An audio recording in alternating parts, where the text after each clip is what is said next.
So this video is gonna be a little different than normal. Not reading you any news or anything that's happening right now. Someone emailed me and said, "Hey, you were talking about the thing in Mexico. You went to Mexico. Your wife went there, and you mentioned also you had moved to Tennessee, out in the country, and then came back.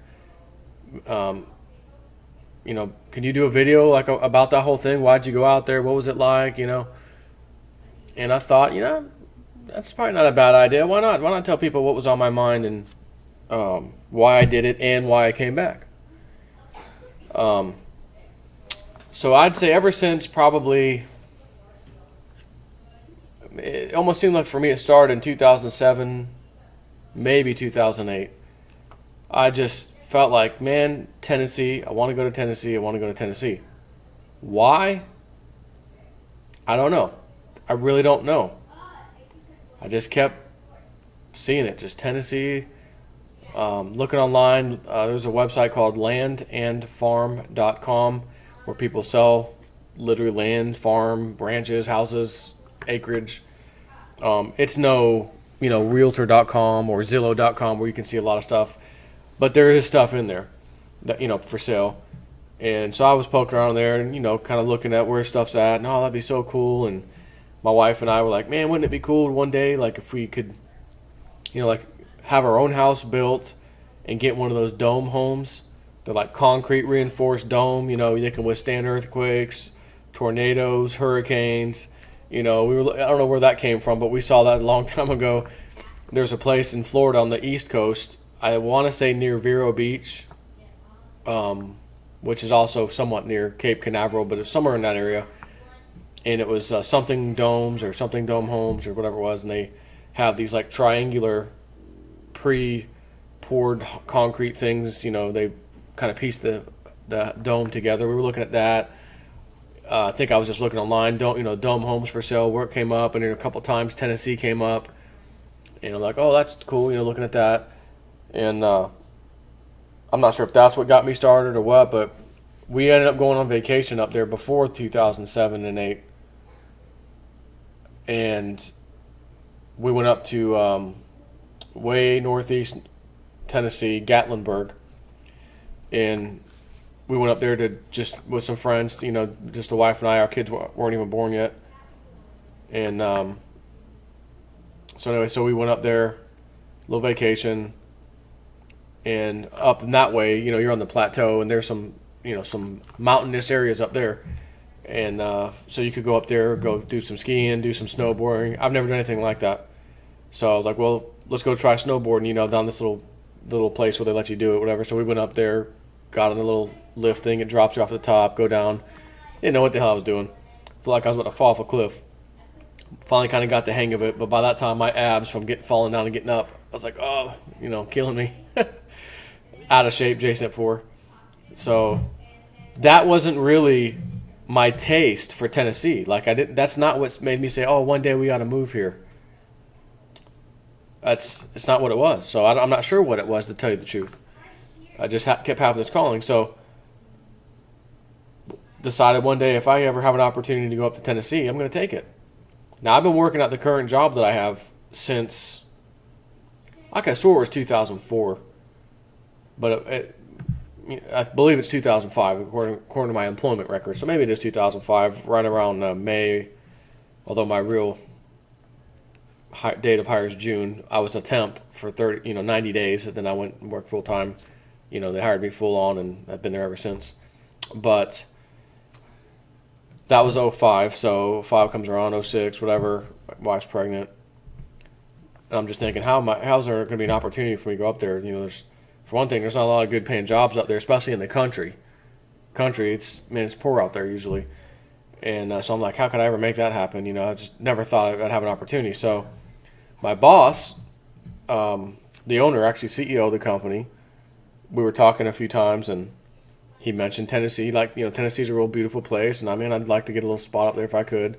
So he actually starts looking around, sees this kind of a deal for this 4 or 5 bedroom house, 180 acres or 100 something. I think it was 180 acres. Nice piece of land. he gets up there. He's doing his thing. He doesn't have to be down here to be the CEO because the whole company runs essentially without him. He's got his team in place, vice president, all that. He doesn't even have to be in the building. So he's up in Tennessee with just him and his wife, and it's like a 3-day weekend or 4-day weekend or something. And I'm talking to him on the phone, and he's you got to come up here. You got to come up here. It's great. And I said, well, man, I could take one extra day off. I mean, it's already a 3-day weekend. You care if I come like this weekend? Our girls, the twins, gosh, how old were they? They were very young. They had to be very young because we went up there. That was 2008. So yeah, they were like 2 years old, probably 2 to 3, in between 2 and 3. And so I'm like, let's go. We took our van. I think I'm heading up. Drove up there, and he let us stay in his house. Of course, we stayed up there for a few days and came back. He showed me around town, the small town environment. Everything's laid back. Everything is slow. Nobody's in a hurry. Pretty nice people. Hey, waving. Everybody waves at each other. You drive by. I'm thinking, you raise your hand when someone drives by over here, and you just flip me off, mother. No, I was just waving. What the hell are you waving at me for? Right? That's what you get in the city. Out there, how y'all doing? Wave, wave, wave. Just nice, man. So we went out there. Had a couple 4-wheelers already out there, so we're, driving all over the damn place. My first experience with a tick or ticks, 2 or 3 ticks, I think I got total. Found, how do I say this? Got one in a private area. Didn't expect that. And let me just say, the worst part of your private area, if you could pick as a male of your private spot, the worst possible spot of that area. I had to peel that sucker off. Wasn't fun. Having said that, never experienced that before. Ticks? We don't have ticks in Florida. What the hell's a tick? Yeah, man, you got don't wear shorts, and you go buy some brush, they're gonna probably be on you because they're always just sitting there waiting to get attached to something. All right. So he's got pictures, and I wake up the next morning because he showed me a picture already. There's deer everywhere, and I mean there's like 4, 5, 6 of them easily. And I think he had some kind of like trampoline thing out there, if I recall, that may have came with the property, And next to it, they had a few of the little bird feeders, and you just sit there and watch the hummingbirds just humming all around, just floating around, sucking all the little stuff, whatever. And then there's deer right over there. Some of them are laying underneath the trampoline for some shade. Other ones are just around there. And I'm like, at the time I did videotape this. I couldn't tell you where the video's at right now, but I did videotape it.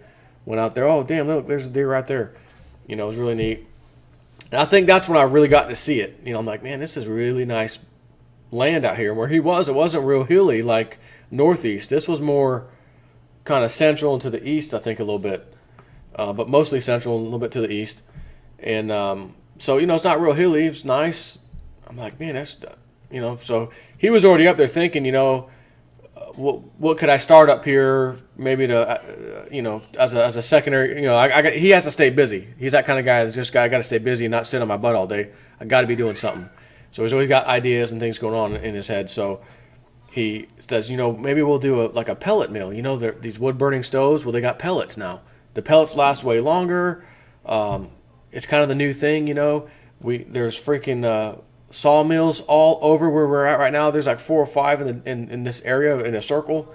I got the sawdust, so he's like looking at some pieces of land, place that already has a building. He's sending me photos, email, like checking this out, and I'm thinking, oh, cool, because I'm thinking if he gets something going, even though I'm the IT guy, I love computers and that sort of thing, but I need an excuse to go to Tennessee.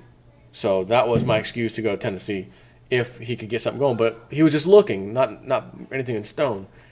And I think maybe one of their, I don't know if it was his dad or his wife's mom was kind of sick or something was going on. Well, she came up and they were going to keep her up there like, hey, you can stay here, but she didn't want to stay. I want to go back to Florida. It's too cold. I don't like this. I want to go back to Florida. all right, maybe we jumped the gun a little too early. He says, so he's ended up selling the house, didn't lose any money on that deal, and came back to Florida. Just timing wasn't right. But I already seen it, and I'm like, man, that's cool. If that opportunity comes up again, I'd like to do something. So fast forward to 2012, he's kind of looking again, and now I think I'm ready. Man, I'm got Tennessee on my mind again, and I was like, well, that's cool. So he says, I'm going to go up. He and I planned a trip to go up and just look around, look at some land. So he contacts this one realtor that like specializes in just land, raw land, and he's got us like if you go into Tennessee from Florida, you're pretty much going to go in. I think it's Chattanooga, bottom right corner, bottom southeastern corner of Tennessee. You go up that way through the interstate. Well, you're starting to get into what they call the plateau, and he's showing us stuff out there, and it's like, be careful, you might die. Like, you can fall and get hurt here. Other places where you're like back in the woods on a dirt road to get there, and then there's nothing there. So, okay, well, how do we get electricity back here? How do we do that? Mr. Realtor, is there anything a little more, not quite so, out there like this? Yeah, let me take you to another spot. Take us to another spot.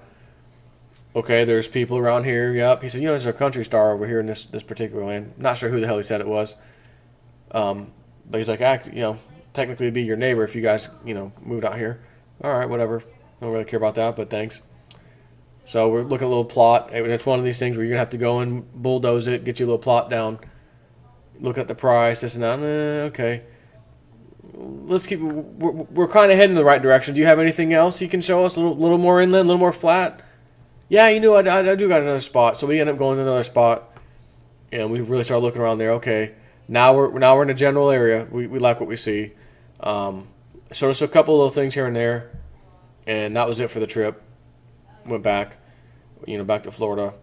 My boss kept looking, reached out to the guy, sent me some more properties, this and that. I think my boss ended up going to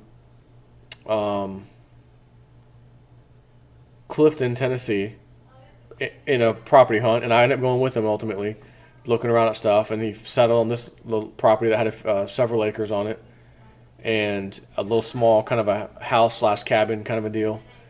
He's like, oh, this will be temporary. I'll just build a house, ultimately when I get settled in a couple years, but for me and my wife, this is fine. So he's like, yeah, I really like it, man. I think I want to do a restaurant. That's what I think I want to do out here. Start a little smoke house, a little barbecue thing. Keep it simple. And that sort of thing. It's like, Clifton's right down the way here. It's a nice, beautiful town. There's a river right next to it. So in the summertime, you get a lot of boat traffic, people coming in. Man, might be able to make something work here. So I'm thinking, okay, this is my chance. This could be it. So I'm like, well, you probably need help starting a restaurant. Yeah, I could use your help. So I'm like, well, if you want me to come up there, I can always work on the CRM platform remotely for the company I work for. And I can do that at night when I'm done. I don't have to be there to program stuff. I can do it remotely. So they'll give me a little monthly small paycheck for that. And then I'll work for him hourly at the restaurant, making a much lower wage, obviously. I'm in the middle of Tennessee. Wages aren't real high. So that's my way in. Load the whole family up there. Mother-in-law is not happy, does not want to go up there, is negative. Nancy, like you can't believe, about everything. So my wife's like, well, we should just take her up and let her look at this, the area, bring her up, let her at least see what it's like. And I already had a house in mind. Rent it for a year or buy it at the end of the year's lease if you want for $50,000, $49,000 they were selling it for. It was a 4-bedroom, 1-bath. It was a trailer, manufactured home, on 10.5 acres of nice land, pretty nice land. Big workshop barn in the back. I could fit probably 4 cars in that sucker. 2 sheds, behind the house. Of course, it's septic and, well water and all that.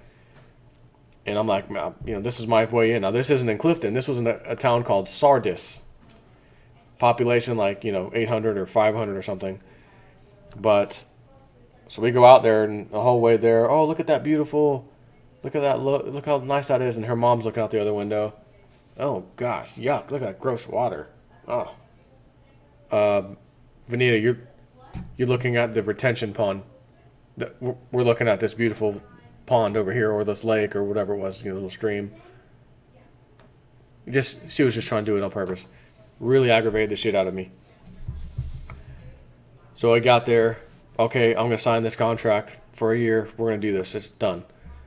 So we ultimately move up. I give my notice as far as I'm leaving, obviously, and go to this thing with my boss. So we're out there, and now we're like country living. We met a few friends out there. There's some homeschoolers, a couple around here and there. So my wife's, oh, cool. I'll go meet up with them, and we'll see if we can get some stuff, do some things together and that sort of thing. And one of them was really close to us, so we got to be with them a little. My wife they had kids. My wife could go meet with them, whatever. I'm at work. And, they're like, oh, yeah, we go into town like maybe once or twice a month. In town is Savannah, Tennessee, which is the nearest big city, and it's not that big, that has a Walmart, Tractor Supply, the normal stuff you'd see. And that's where everyone really shops. So it's like a 35-minute drive one way, easily. And we're like, us city folk. Oh, man, I forgot. We forgot that. All right, I guess I'm just going to drive back, go to Walmart. I'll be back in like an hour, hour and a half. I'll see you. Get back in the car. Get back home next day. Oh, yeah, you know what? We could have got that too. Let's go back to Walmart. 35 minutes. Let's go. Them country folks, they have a list. Like Santa Claus, they're checking it twice. Us city folk, because we literally lived across the street practically from Walmart over here in Brandon, Florida. I could walk to it if I had to. So, I forgot that. Go back and get it. No problem. I'll be back in a few minutes. That's the mindset. But we got our act together pretty quick. Yeah, we're not going back there every single day. We're going to try to make our little run so we only have to go maybe twice a month. So, I'm getting my routine down. I'm getting on 2 different highways. Not interstates, but highways. Numbered highways. And I'm traveling to my job, which was also about 35 minutes from where I lived, which was my boss's smokehouse in Clifton. So I'm noticing every time I drive to and from work, I'm driving, I'm calculating 35 minutes. I need to wake up at this time so I can get there on time. I'm leaving when there should be rush hour of some sort. I might have counted a few cars on the way to work and then from work. I might have counted a few cars on the road, the highways. And as I'm driving, there's houses here and there's trailers here and there's cars, people living. How in the hell am I the only son of a gun in my car on my way to work right now? There's houses, there's people, there's humans, there's animals, there's cows, there's people here.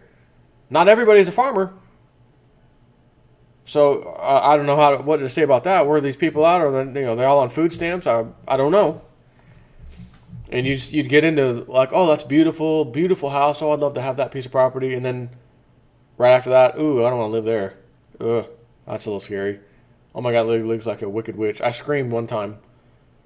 This is wrong. I'm telling you now. I apologize in advance. This is wrong. But I couldn't help it, and I did it. And once you've done it, you can't just turn back and say, oh, that doesn't count, because you've already done it. I was coming back home from work one day, same way I always go. Up, nice houses, trailers, and like bad shape, like bad shape stuff. And then nice ones, and then some of that again. And I got around the corner where a little turn. I got slowed down for that turn. And to my right is one of these, we'll call it yucky zones of, people living there. And I see this white or grayish haired woman, frizzled hair, wearing like a nightgown outside kind of a thing. Obviously, it's like, it had to be 6:30 something, between 6:30 and 7 o'clock in the evening. I'm on my way home. And, she's like bent over doing something and kind of gets up and looks over, and I screamed, ah! I screamed. I thought I saw a real life witch. Seriously. And I scream. I think I was by myself. I'm like, man, if someone would heard me scream like that, I would have got slapped in the face. Unless you saw what I saw. It was terrifying. And I was like, whoa. And I had to look back in the rearview like, oh my God, was she really coming outside looking like that?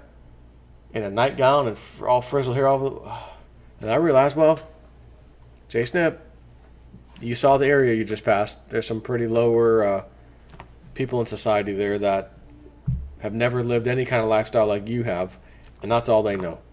So, I'm thinking it's in my head. But then I realized I did scream out loud in my truck. So I renamed at least my section of Tennessee at the time. You know how each state has its own motto. The first in flight state, the whatever state. I renamed Tennessee while I was there to the dump your dog state. Tennessee, the dump your dog state. On the way to work, on the way back home from work, either or, sometimes both. Wild packs of dogs of all shapes, sizes, and kinds, roaming around wherever, up near the tree lines, and no one lives there. They're kind of out in the forest, just trying to survive. Why? Because someone dumped them. You don't find a bunch of different type of dogs, mutts, every kinds of different breeds, and you name it, running around as a pack just because that's normal. That's not normal at all. Someone has been dumping dogs. Not someone, someone's. Oh, I can't afford it anymore. Get rid of the dog. Just let him go fend for himself. That's my sister's kind of a move. Oh, we don't have the time for this cat anymore. I'm sick of this cat. Just go send it over by the grocery store behind the woods at Publix. Oh, why? Because every Publix has a crazy cat lady that comes and feeds the cats? Yeah. Whatever. So, I'm up there. We get there in February. It's winter, obviously. And I'm thinking I'm going to do the old wood-burning stove maneuver. Pastor Dowell and them do it. They all got wood-burning stoves. They work great. I've been over there.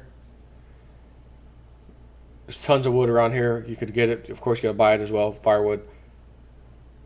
It's fairly inexpensive to heat your house. Let me try it out.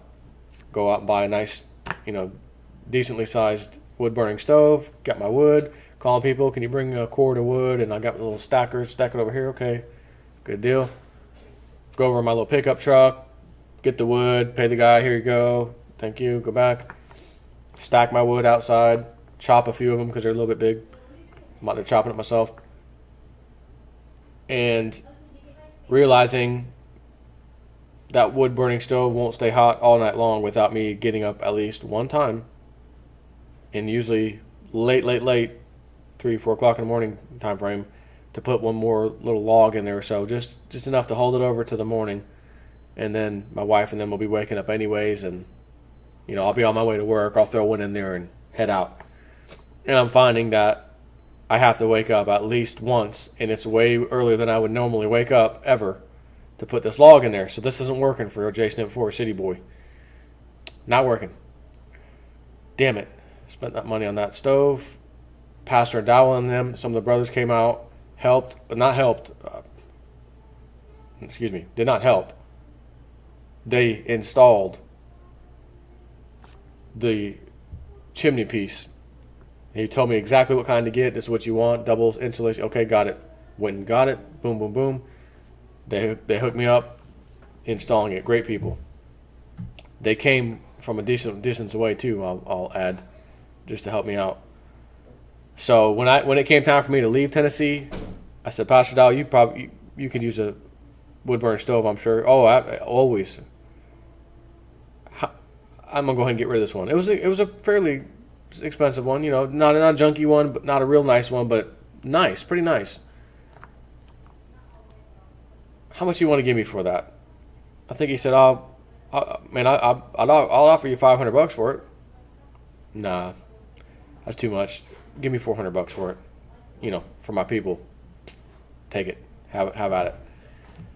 I want to say I spent maybe $800 on this thing, honestly. And then I had the damn stacks that were expensive too. But he will get way better use out of that than I was. I wasn't going to leave it in the house. So he got that when I left.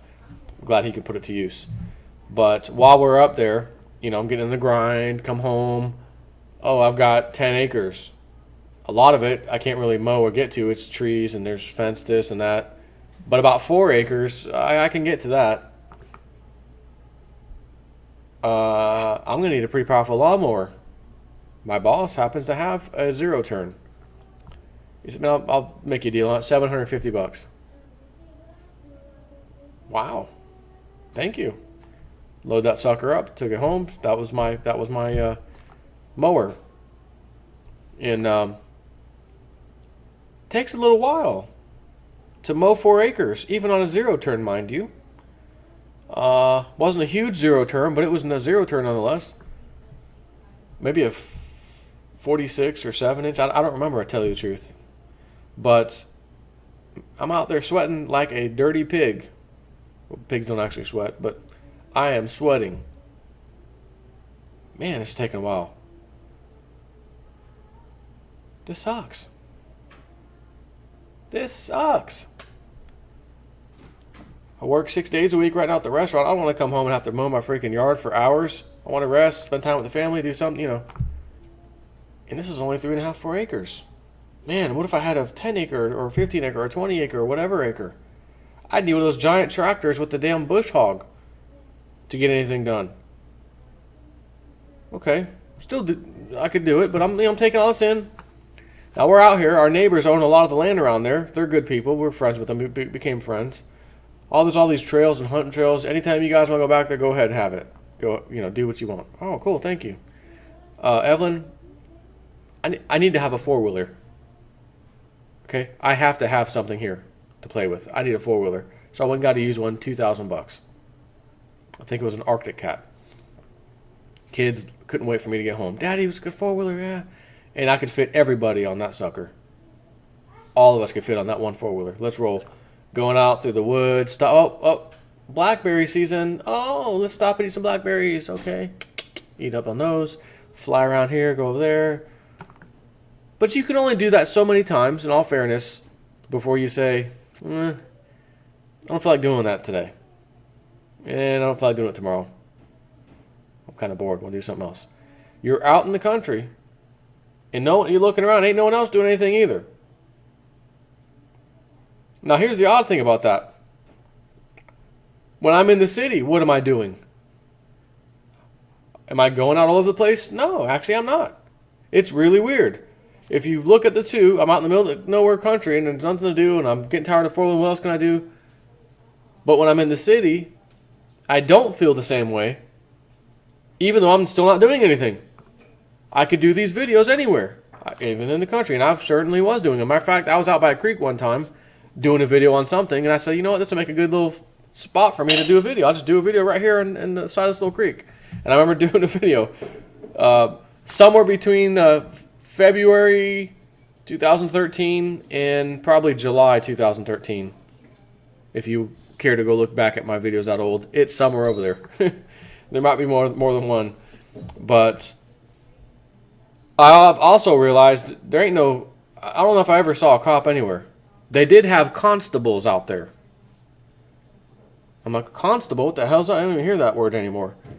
That was a constable. Well, it's a kind of a volunteer law enforcement. You got to have your own car. Everything, you basically pay for everything. And if you write tickets or you do warrant work, you arrest people, you get paid a fee per incident or whatever it is. And that's it. You're kind of like a cop in a sense. Okay, but my county didn't have that anyways. Some of the other counties nearby did. Long story short, you don't really see cops or deputies or anything. So I'm thinking, man, anybody could come out here in the day, especially if me and my wife happen to work, like normal people do, and get robbed, and you'd be hard-pressed to have any help coming. And not only that, she is at home all day, and I'm at work, which kind of made me a little nervous. Out in the city, it may take several minutes for the police to come to your house in emergency. And like they say, when seconds matter, the police are just minutes away. But when you're in the country, and seconds matter, the police are just, 40, 45 an hour, minutes away, an hour away. But everything out in the country, oh, let's go here today. Oh, there's this little park thing over here. Let's go up there. It's not just up there. It's a little bit of a travel. Okay? It takes a little while to get there. Right away my wife's like, gosh, I don't know. This is rough. I'm not used to this. This is really hard. I don't have all the stuff that I had back in the city where I could go across the street. I got Walmart. I could do this. I can go there with the kids. There's none of that here. I'm trying to, get used to this. I said, well, I know. I told my boss we'd try this for about a year at the worst case scenario, but we got to at least try. I know. So we tried. By 3 months into it, I just said, I just had enough of this place. The culture shock, the everything shock was just too much. And I'm not talking about like living next to some serious super duper redneck. Didn't live by people like that. I live by some country people, clearly. But nothing like that. Nice, good people, cool, we talked, Can't say anything bad about any of them. Great. But it's just a whole different atmosphere. It's like, okay, we're here, we got this piece of, and I'm looking around, I'm like, okay, where this house is, man, there's farmland everywhere around me. People, they got these big tractors that tilling it up, planting, okay, hey, this is a good spot to be. Until I realized they were planting that GMO crop and spraying the living crap out of it with the GMO weed killer stuff. And I started thinking, okay, it rains, clearly. Rain falls on the ground. Ground is sprayed in every one of these fields. They're all using the same crap. And it's everywhere. Huge, huge, huge acreage. And not just the farmer guy next to me, but the one over there, the other one down the street, the one a mile away. They're all using it. And they have these canals that were dug out a long time ago. Like a real long time ago. That lead essentially to the Tennessee River, I believe. And that's what used to feed water supply to the area, and the farmers could then pump it, whatever, out, back in maybe the 20s or 30s. They're still there, and these are like streams and creeks or whatever you want to call it now that serve that purpose. I'm not 100% sure if they still tap off of that or if they just drill into the ground and pump it out of the ground, but they're still there. So when all that stuff washes away, aside from it soaking down into the ground and ultimately getting to the water table, it's going to go into those creeks, always. So I'm thinking water supply, got creek fishing. No. You ain't fishing in that. Runoff of all that crap. And then we were at the restaurant and the health inspector comes in and says, by the way, just an FYI, under no circumstances can you ever sell catfish or anything that comes out of that river, but catfish is what's going to come out of there, by someone who has caught it and tries to sell it to you. You cannot get anything out of that river and sell it. It's too polluted. And one of the girls that worked there with us, she had said, because I like, you guys ever go tubing or water skiing? You got the river? Oh, no, I would never get in that water. I'm thinking, well, there ain't no alligator. I'm like, well, why not? Oh, it's the stuff that's in there. I'm not getting my body on that. Oh, okay, that's two people now. So it's polluted to hell. It's a beautiful body of water. Not to say that other places in America aren't the same way, by the way, because we got bombs like that everywhere, but I'm like, okay, this spot, I'm surrounded by pesticides, poisons, and everything else. And even if I were to build this place up and I said, I'm going to stay here and I'm going to live here and I'm going to have my little farm, or not my farm, but, a little area, maybe a half an acre, whatever it is. I'm growing all these crops, and as soon as it rains, it's going to flood right through. All my organic crops are going to get flooded with this crap from the neighbors. And I'm like, man, that would kind of suck. But at the same time, I said, okay, what happens if the crap really hits the fan? Like bad news, power's out, like doomsday scenario. I'm in my spot. I'm in the country. Time to hunt. Well, I already did the research during the Great Depression. What did people do to survive? They nearly fished out everything, every body of water. lake, river were pretty much bone dry. Hunting, deer population was almost hunted to extinction. And that was back then. That was in, the early 1930s.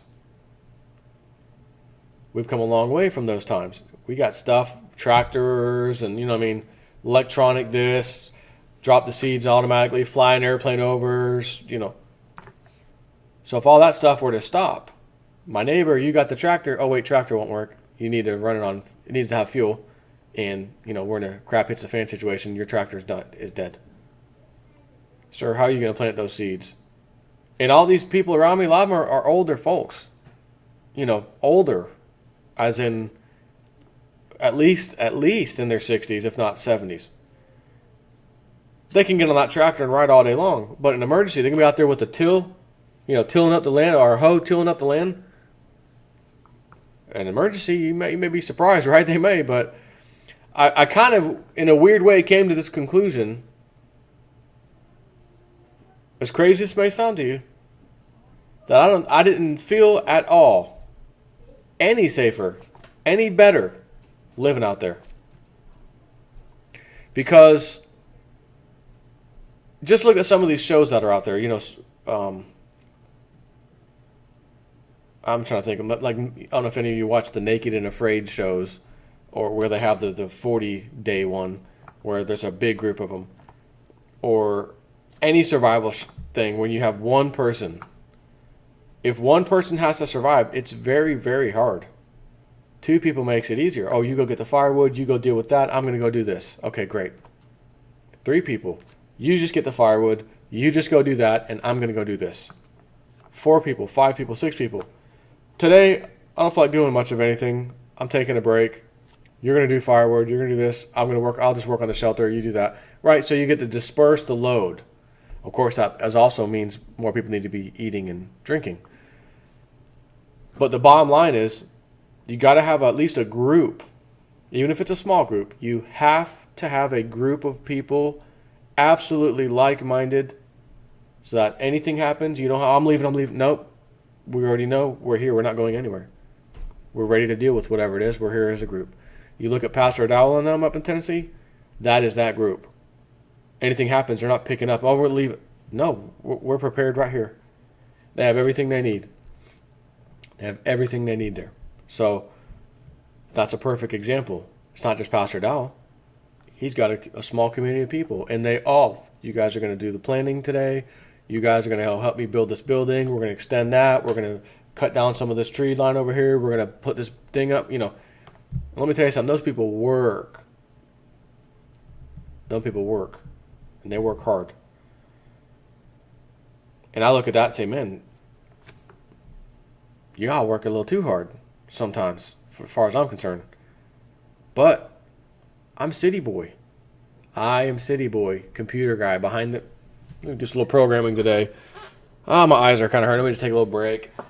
I don't have someone breathing down my neck. Hey, Jay Snip, man, we got to get that programming done. Like at some companies, I got it laid back.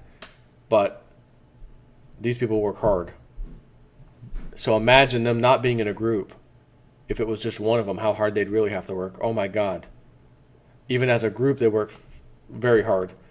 I'm thinking get a bunch of us city boys and girls, let's all get in this little spot together, and imagine that. We'd be all out of our element anyways. But I came to the conclusion that I was absolutely no better off in the country than I was actually in the city, for all the reasons in my mind of why I wanted to go out there in the first place. Now, in a very, picture this. I live in this neighborhood, small little neighborhood, but it's in the city, clearly. Something like that happens, and oh my God, power's out, and big problem, a nuke just fell somewhere. Okay, we got major problem. Well, I know that neighbor, he's going to come, he's got a gun. I know that one, my old neighbor, we already discussed, we could get together in a hurry pretty close by and protect some spot, should the hooligans and whatever come. Fast forward back out to the country, I'm by myself, I have none of that. It's just me. My boss is too far away to even be a part of that, but even if it was, it's just us two. Now what? The people from the cities are going to know where to go. we're going out to the country. Because the cops are going to be dealing with the city and the stuff happening in the city, which they'll be overwhelmed. We're going out to the country. So you better be prepared to deal with some people coming out in the country. I can't say why it really would be better or not. Now, it's interesting because Lindsey Williams has said numerous times, all the elite he's ever come to know, all of them, not one of them lives in the city. Not one of them. They all live out in the sticks, he said. They live out there. Some of them like in Alaska, way deep, really away from it all. So there's something to be said about that. And I think clearly, because again, let's go talk about John Teeter for a minute, Mr. Time Travel Boy. Be 3 days away from a walking person. 3 days away. 3 days of a walking person can go. Be further away from that if you can. Which tells me, sounds like the sticks is a good place after all. But we're not in that situation.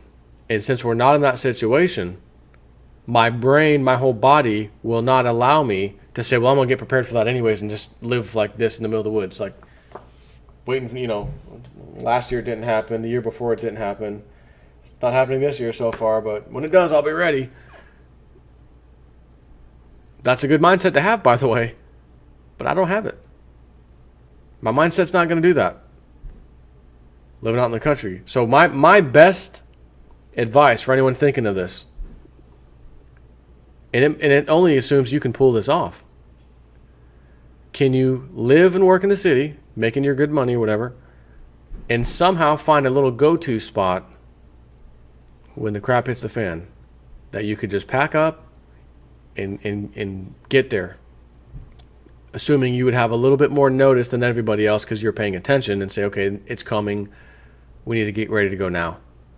Because if something happens where war breaks out and stuff starts happening in America and the interstates are tied up, you ain't going nowhere. You're going to have to stay put. So I've always thought about that, which is why I said, well, when I get some, my items that I feel like is, for a survival situation, it's city boy thought, not country boy thought. Things that if I'm stuck in this house, what would I need? What would I like to have? Got it. Okay, got it. Get it. Okay, good. Part of the reason why I bought some solar panels years ago. But I just could not get used to the lifestyle out there, the culture change, whatever. And I remember telling my wife like 3 months into it, like, Evelyn, I can't take it anymore. I got to go back. The VP said I can have my old job back. It's waiting on me. Matter of fact, good timing because they need me. So we're gonna head back in a couple more months. She's like, oh, I was just kind of getting used to the change a little bit. Wasn't as bad. And they say usually it takes 6 months, sometimes a little longer, but they say usually it takes a minimum of 6 months of that culture shock, that change, before people actually get used to it and say, you know what? When I first got here, I was not feeling it, and I was very resistant. I didn't like the way I was feeling about it. I wanted to go back right away. 6 months into it, I'm actually kind of used to it. It's not bad. It's not as bad as I thought. I'm kind of enjoying the, They say that's how long it takes. I was there for right at about 6 months. And from the time we left, the day we left, I was like, yeah, I'm ready to go back. I mean, I was ready to go back.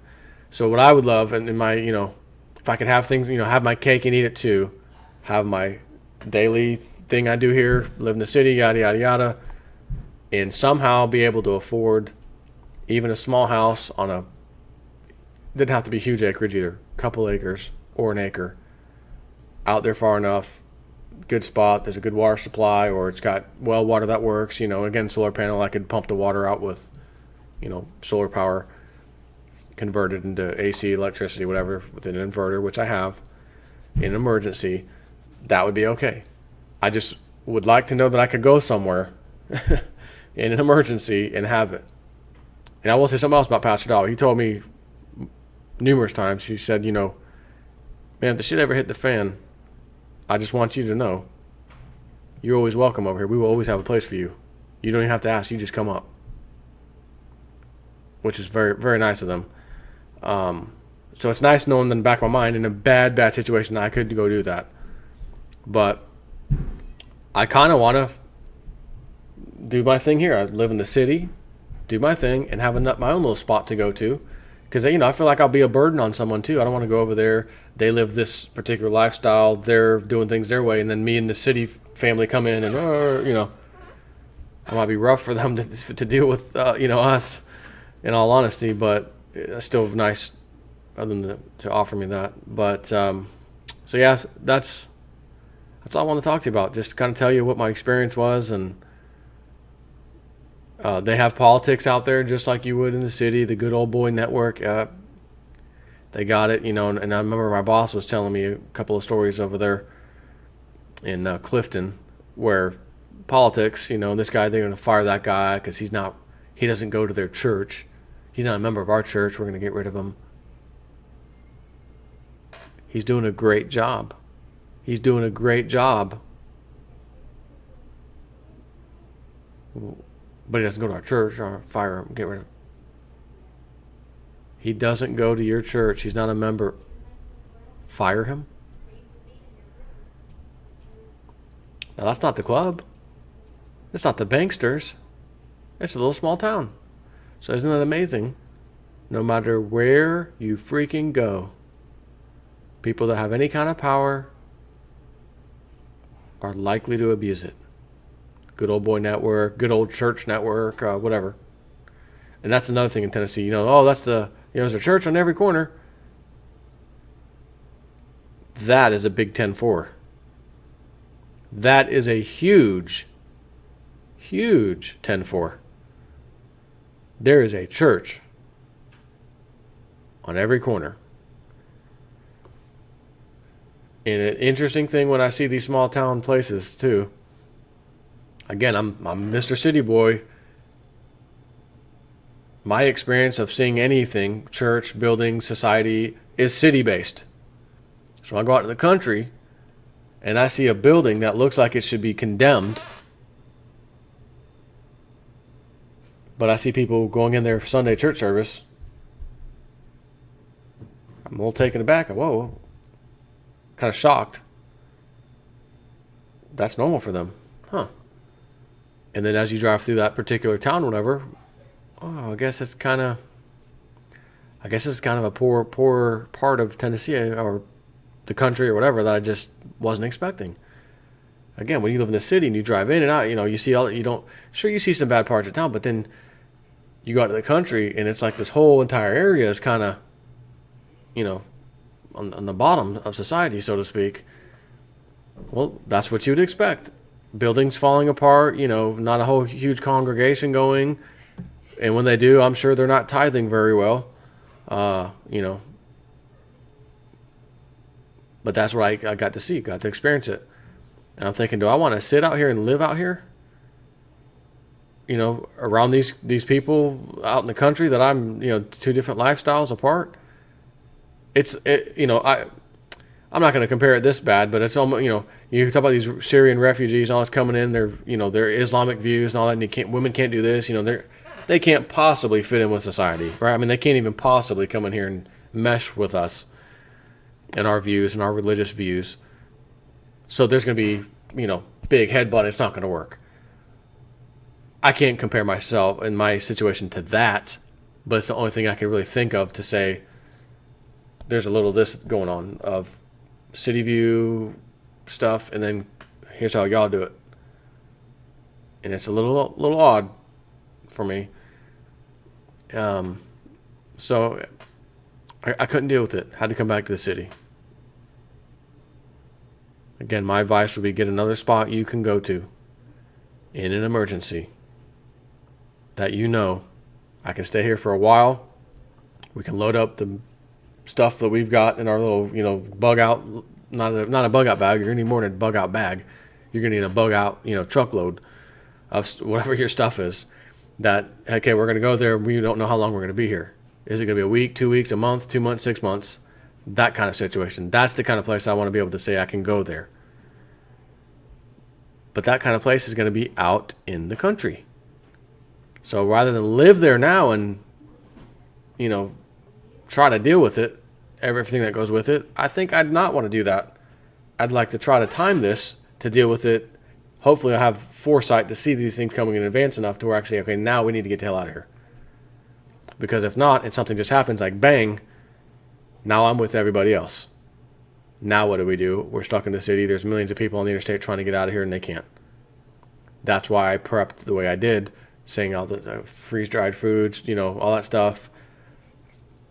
I got a freaking river nearby. I got a big Berkey filter. I got the reverse osmosis filter. I got electric power. I can get some water. I can get stuff into this house in an emergency.